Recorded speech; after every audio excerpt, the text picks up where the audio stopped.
click on the subscribe button, and press the bell icon, to never miss any updates.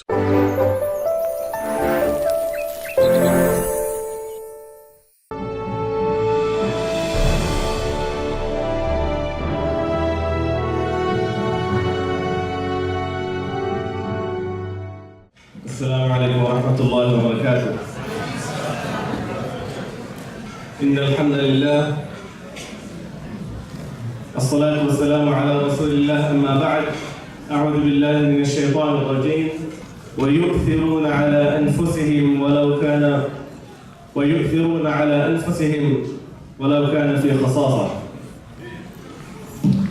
Allah subhanahu wa ta'ala, He states in the Quran regarding the companions that the companions of the Prophet sallallahu alaihi wasallam, they always went out of their way to help others, even though they're in need. This is one of the exclusive qualities of the companions of Muhammad sallallahu alaihi wasallam. No matter how needy they were, they always looked at others and they helped them. They didn't care regarding their race, their color, which language they spoke, social status, if they were rich or poor. It did not matter to the companions of the Prophet ﷺ. When they found someone in need, someone that needed help, they helped them. And this is exactly what we want to do. Muslim Community Patrol and Services. When we see someone that is in need, we are not going to look at their race. We are not going to look at their language, their complexion. We are not going to look what kind of status they have. We are not going to look if they're going to benefit us or not. We are going to help them for the pleasure of Allah, for the pleasure of Almighty, because they are human beings. We have to look out for one another. Umar ibn Khattab radiyallahu anhu, the companion of the Prophet sallallahu alayhi wa sallam, the second Khalifa, Amir al-Mu'mineen, as our President mentioned, that he had a habit of going outside at night and patrolling. And he wanted to make sure that everyone was alright. Whether they were Muslim or not, he wanted to make sure that no one was hungry. He wanted to make sure that no one is going through hardships and there is no one to help them.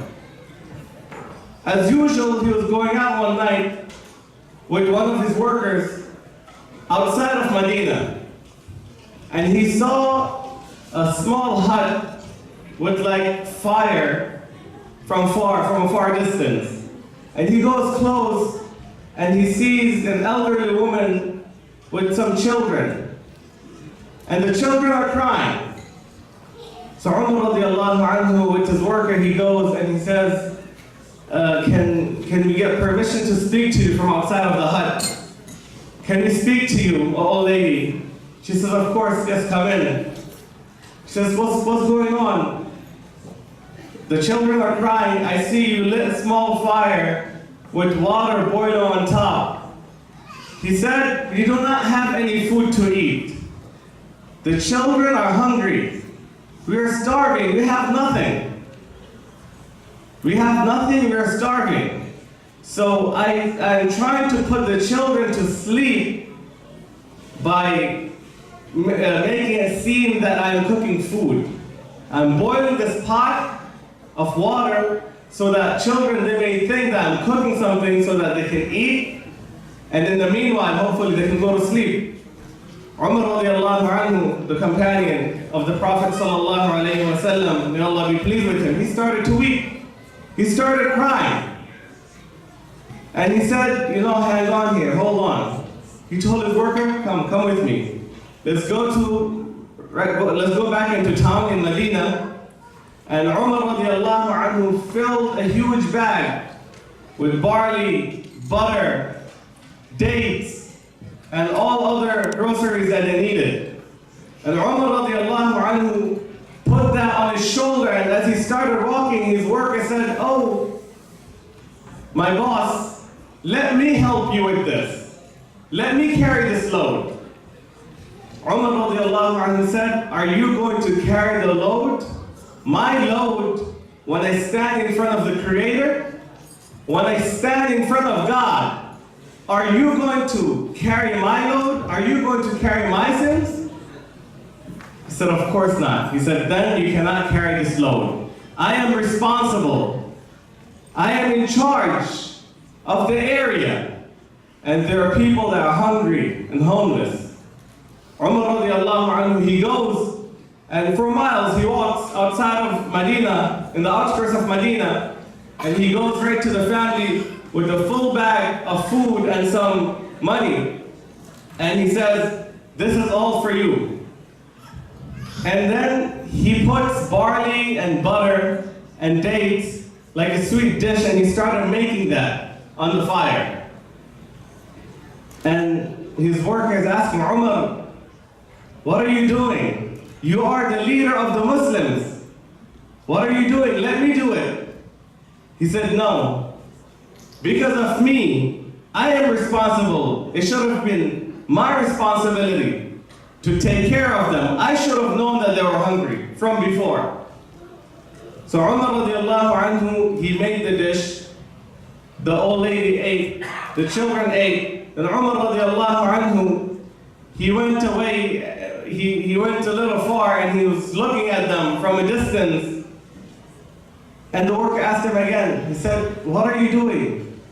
He said, I saw the children crying out of hunger. Now I would like to see them happy and smiling and playing. And Umar radiallahu anhu, the old lady told Umar that I will catch the leader of the Muslims on the day of judgment in front of God. We are hungry here, but he's not here for us.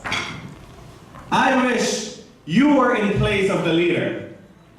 I wish you were the leader of the Muslims. And Umar radiallahu anhu says to the old lady, when you come to see the leader of the Muslims, you'll find me there. Imagine the leader of the entire nation going out at nighttime, making sure every single person is okay. The Prophet of Allah sallallahu alayhi wa sallam said, the eyes that stayed awake, protecting people and making sure that they're okay, they'll never enter hell. The Prophet sallallahu alayhi wa sallam said, the one who is active in patrolling and securing the Muslims, and he's active, he doesn't give up, and he dies in that condition, in that state, meaning not necessarily while he's patrolling he dies, but he is active. Whenever he gets a chance, whenever he is free, he goes and he does a good deed. The Prophet ﷺ, peace be upon him, said, Allah will continue his good deed after he dies, till the day of resurrection. And not only that, Allah will give him the status of a shaheed on the day of judgment. Allah will give him a status of a shaheed, the one who gave his life for the pleasure of Allah subhanahu wa ta'ala. The Prophet ﷺ said, to spend one night securing the Muslims, just one night, Allah subhanahu wa ta'ala, it is beloved to him than fasting 1,000 days and praying at night for 1,000 nights. Imagine that. It's free. We can get all this reward of Allah subhanahu wa ta'ala for free. We just need to become active. There was a man that died in the time of the Prophet sallallahu alaihi wasallam. And he passed away, and people didn't really recognize who this man was. He wasn't that famous. And they didn't really know anything good about him either. So when the Prophet Muhammad, peace be upon him, came to lead the prayer over his dead body so Allah could forgive him, the companion said he was a bad man. Oh Muhammad, why are you praying over his body? Why are you seeking Allah's forgiveness for this man? He didn't do anything good in life. So the Prophet Muhammad sallallahu alayhi wa sallam, being mercy for mankind, of course he wanted Allah to forgive everyone. He wanted everyone to go to paradise. So the Prophet of Allah sallallahu alayhi wa sallam, he raised a question to the people. He said, is there anyone here that ever saw him doing a good deed? The entire congregation is quiet. Everyone is quiet. And then at the end, you see one man, he raised his hand. He said, "Oh Prophet of Allah, I saw him doing something good." The Prophet ﷺ asked, "What is it?" He said, "There was a time when we were traveling. There was a time when a group of us were traveling, and we were tired, and we needed someone to look after our stuff. While all of us rested, this man, he stayed up. He stayed up and he made sure we were safe." The Prophet of Allah, Muhammad, peace be upon him, sallallahu alayhi wa sallam, said, he said, "Oh, dead man or deceased, your companions, they claim that you are going to hellfire. But I, a prophet of Allah, a messenger of God, I know and I claim that you are going to paradise." Just for a small deed. We will think it's small, but it's great and big in the sight of Allah subhanahu wa ta'ala. This is what Muslim community patrol and service is. It is not only for Muslims, it is for everyone. We have synagogues, we have churches. They're having their prayers. If they have a special event, if they need us, we are there for them. This is for everyone. Yes, Muslim is there because we want to let them know that as Muslims, we are providing the services. But we will provide the service to anyone and everyone. I'll ask one question.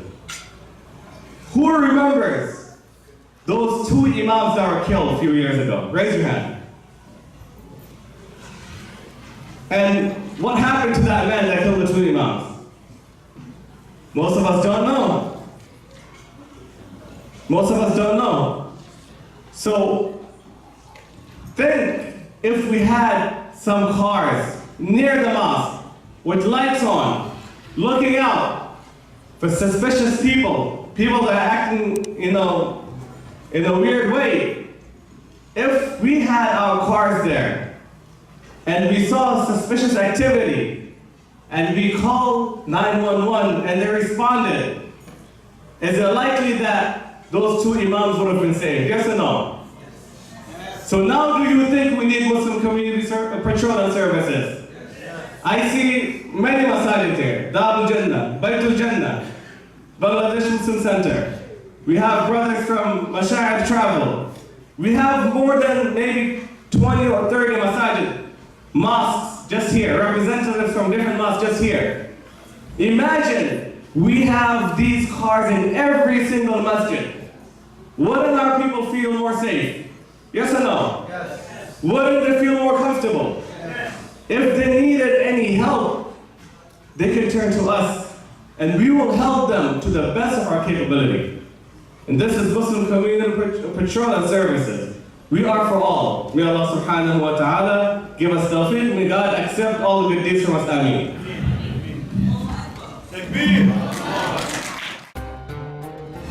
ITV, Call of Peace, Save Humanity.